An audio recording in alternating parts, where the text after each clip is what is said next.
You're listening to the Ask Drone U podcast. You ask, we answer your drone questions. Whether you're here to turn your passion into profit or you simply fly for fun, we're a community of learners and teachers who aspire to achieve greatness.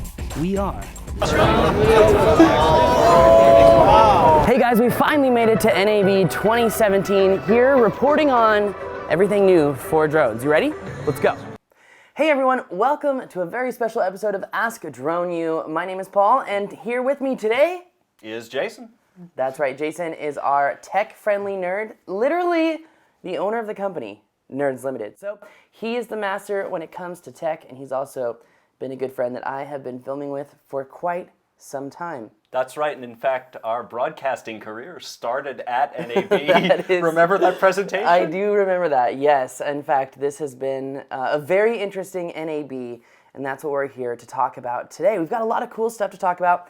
DJI clearly released a lot of new stuff, from it's like a tracking antenna to a new remote, a new Ronin 2, which we told you a new gimbal was coming out soon, so we were right on target there. But what we didn't see was quite a lot. So before we get into those products, I really want to talk about how things have changed, because Jason, they've changed a lot. Yeah.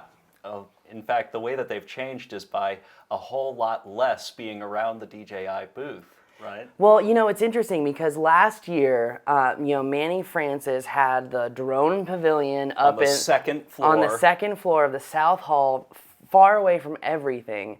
And even DJI was like, yeah, no, we're not. No, we're going to be front and center. Yeah, Central Hall, right next to Canon, and GoPro's like, maybe we'll be there too. And GoPro this year was like, we want to be front and center. But we were going to be front and center. Come on. And honestly, guys, what we didn't see was quite a lot. Really, there were only 2, maybe 3 drone manufacturers. So we had FreeFly there. That's kind of usual. DJI was there. GoPro was there. And then this little Dobby drone, which is like a disposable camera of drones. And everything else was not there. Unique wasn't there. Yeah, where was Unique? I don't know. Trent, where were you, buddy? Come on, Trent. We miss you, man. Anyway, didn't see a lot of other drone manufacturers as well. So where have they all gone? Well, with 1,400 engineers, it makes it kind of difficult to keep up with DJI. That's true, absolutely. And the supply lines. The other part is these are really specialized parts. And once you lock up the Chinese supply line, chances are you can just kind of starve out the competition. Well, now that's a good point. Competition, all right? Competition is a good thing, right? It's gonna force market development. We're gonna get new features because one manufacturer may be releasing something new while DJI isn't, and then 6 months later they get leapfrogged. Well, and any time you have a monopoly, the problem with a monopoly is, what's my motivation to innovate? What's my motivation to make something better? It's more expensive to change your design.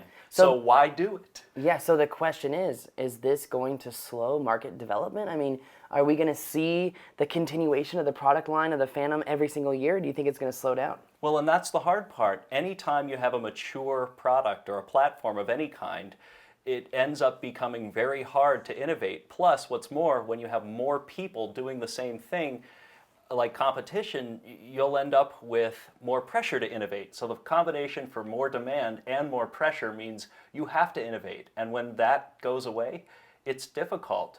The mature platform it's difficult.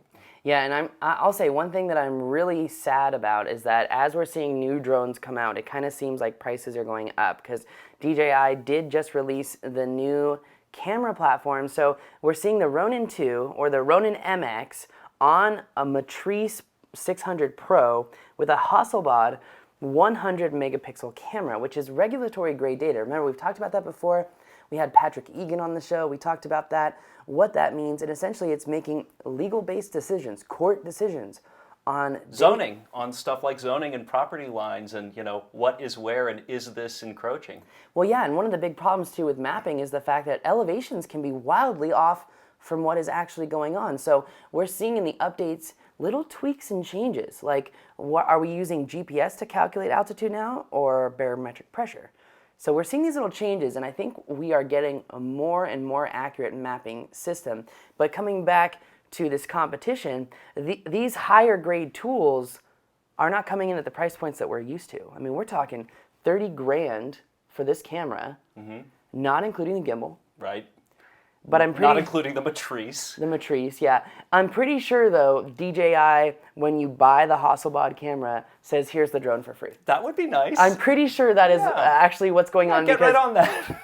No, I mean, when we were at the display, it was showcasing the Hasselblad H6D and the price point for that camera and the setup.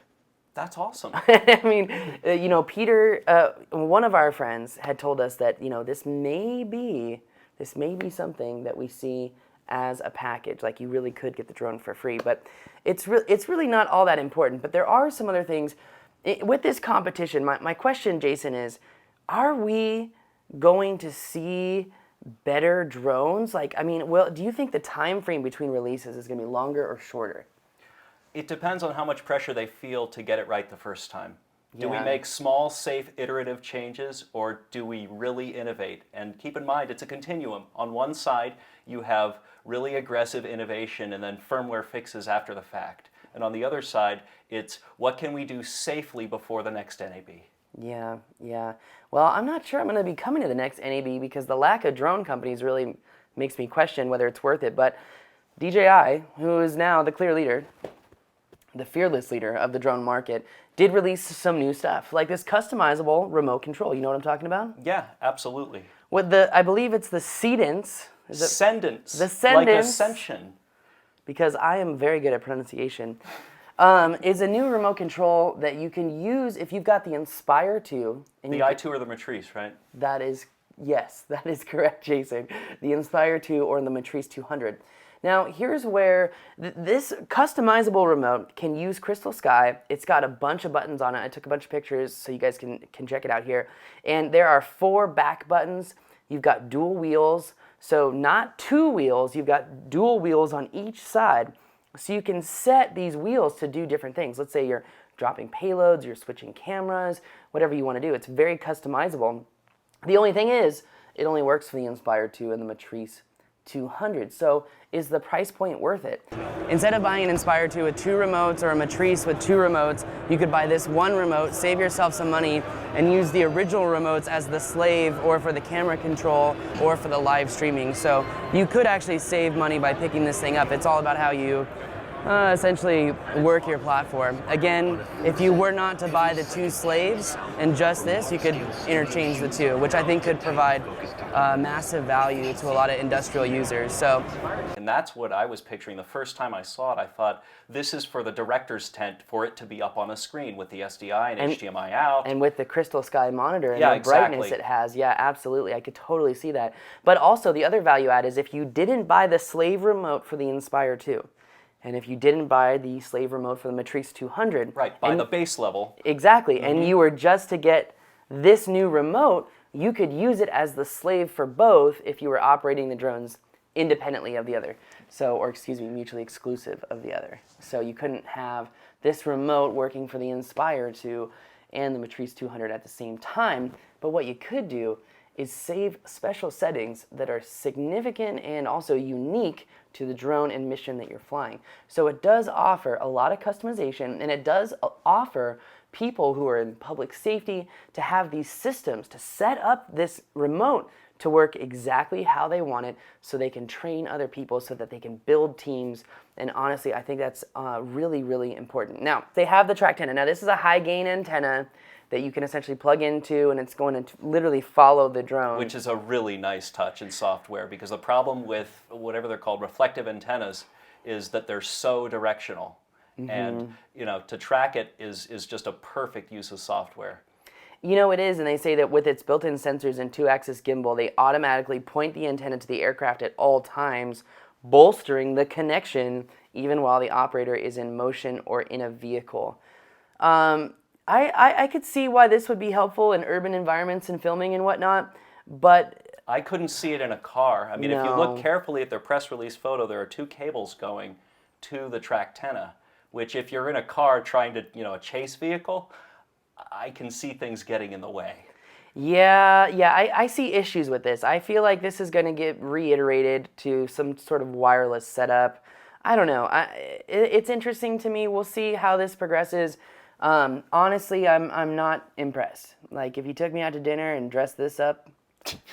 You wouldn't take it home? Is that what you were about to say? I would not take it home. That is true. Okay, brighter dedicated monitors. So one of the questions that you guys had in the community this week is, Paul, go to NAB and we want to find out if the CrystalSky monitors will have third-party app interface capability. And the answer? Absolutely not. Nope, no way. Not a chance. No, not going to happen. Developers, you may not get into the software. Well, no, what they were saying is that there are people who have asked for access for SDK. They just hadn't given it out yet. Well, they plan on it, but they hadn't done it yet. That's fine. I mean, and that's totally normal in tech. To have a strategic partnership is one thing. You know, kick it down and wait until you've actually finalized it and you see what people want to build on top of your hardware. Mm-hmm. But if I were DJI, I wouldn't let third-party developers mess with my brand new product. Well, and the thing that they were saying too is like, look, if we're going to get the best video output that's unbroken, perfect quality control means make it work and then see if third-party people can actually be added on after the fact.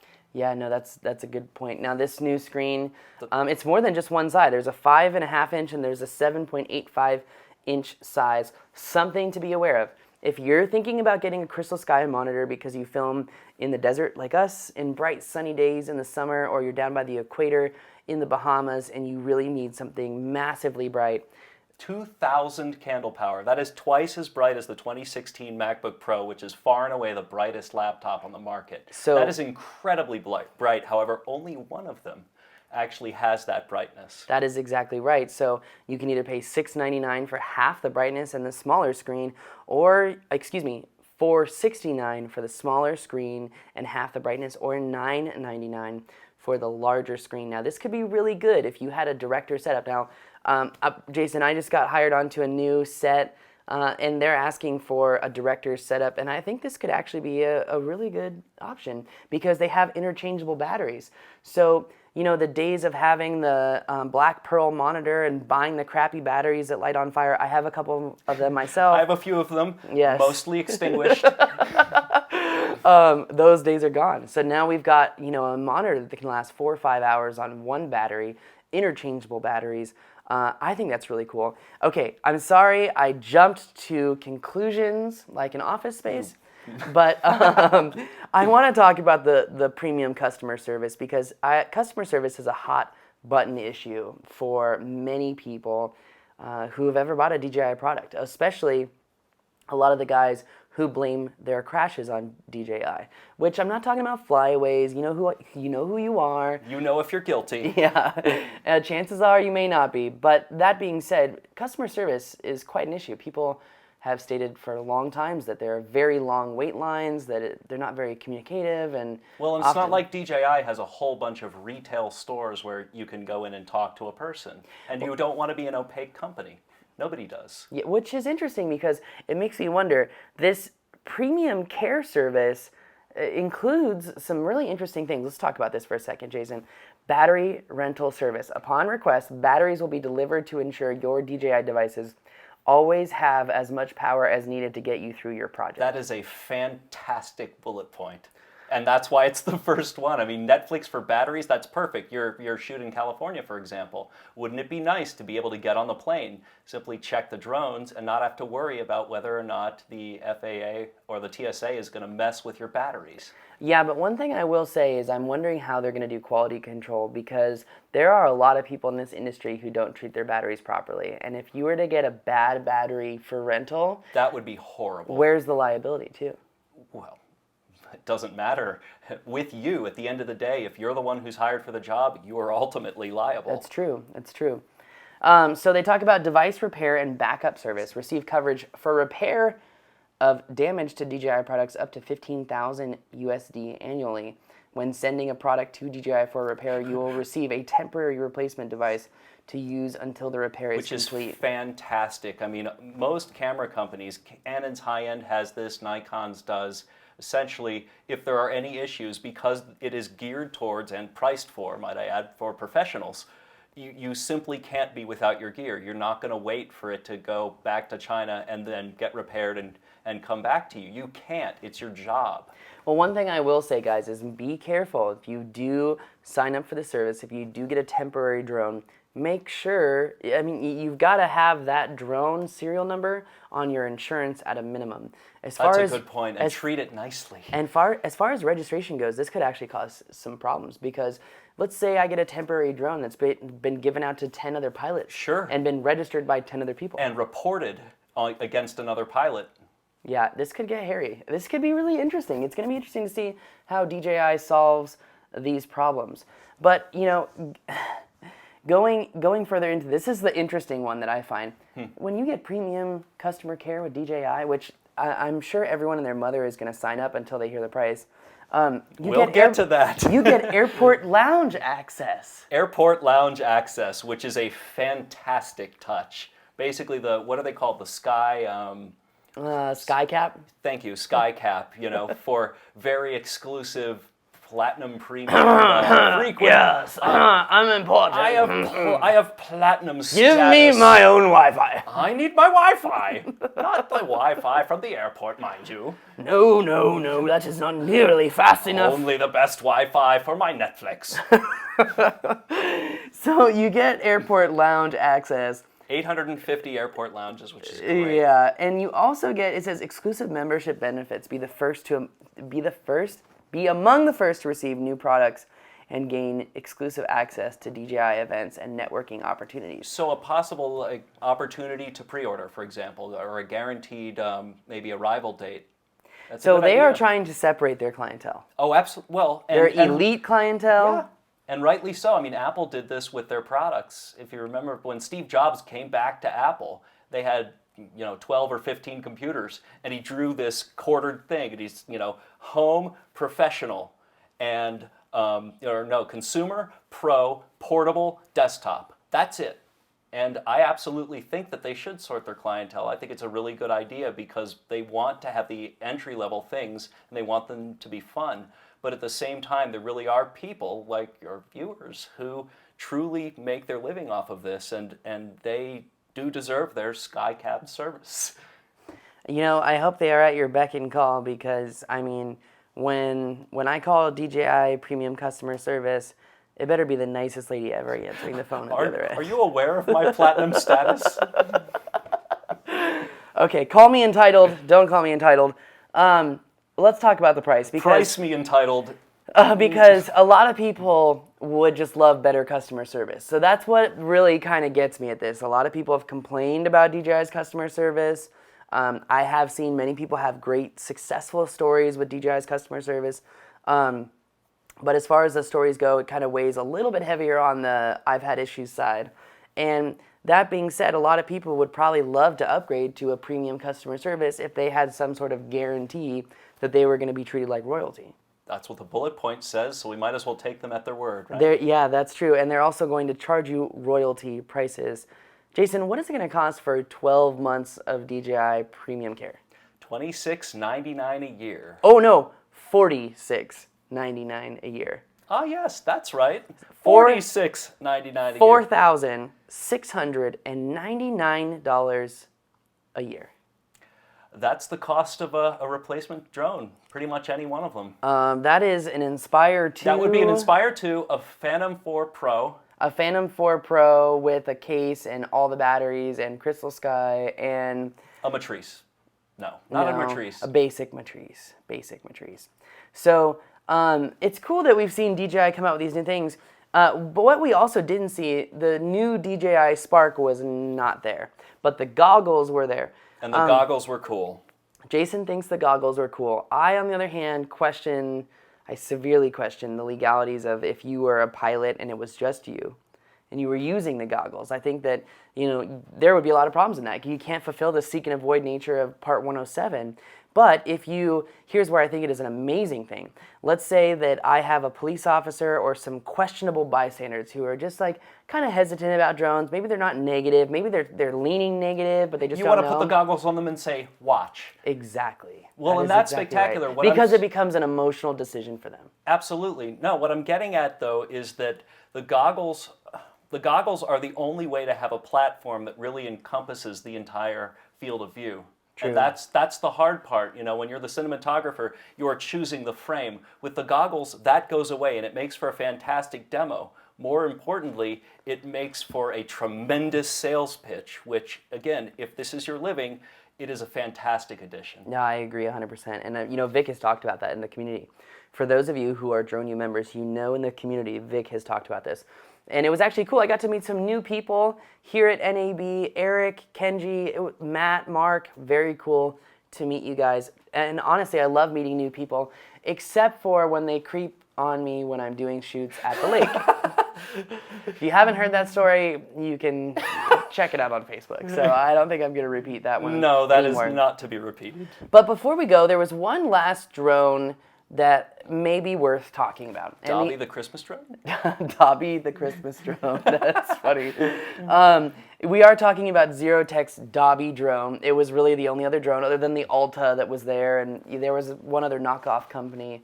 I can't remember the name of the company, but the one that had the swarm, like a whole bunch in a cage. There were QR codes all over the floor.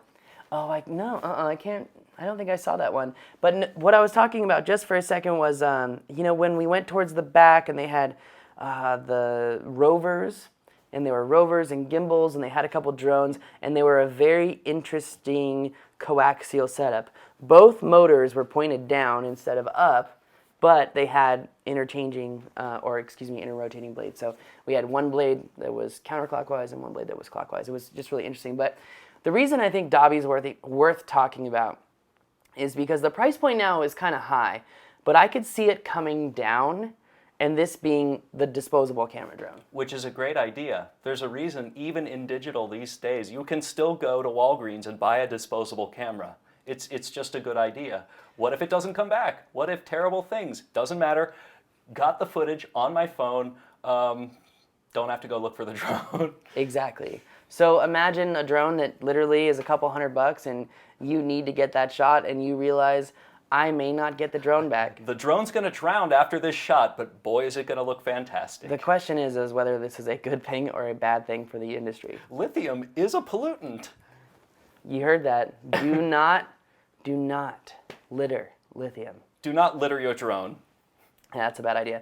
But anyway, guys, we wanted to give you an inside look here from NAB, and that's going to do it for Jason and I. Jason, thank you for coming on the show. Hey, you bet, man. It's been years. I mean, we've been wanting to do this, but this was the first opportunity. True. So if someone wanted to learn more about you, because we get a lot of computer questions on here, a lot, and you have a very, well, let's be honest, every computer decision, who have I gone to for advice?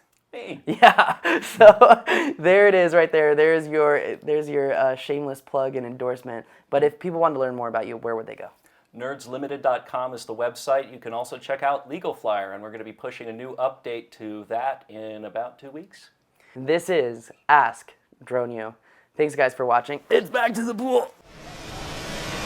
Okay. If you put your thumb like that, awesome. Alright, so you flap your wings to generate forward momentum, twist your wrists to turn, tilt them both forward to dive down, tilt them back to go up. You want to make left and right, tilt them in opposite directions. You got 90 seconds flying through our 3D virtual model of New York City, which is what we make it now.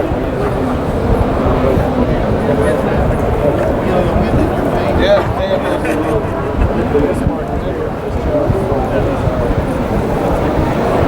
it's words and good. You feel like you're flying. It's pretty realistic. Well, see for yourself. You gotta work hard. If you hit a building, you hear a flat sound. I don't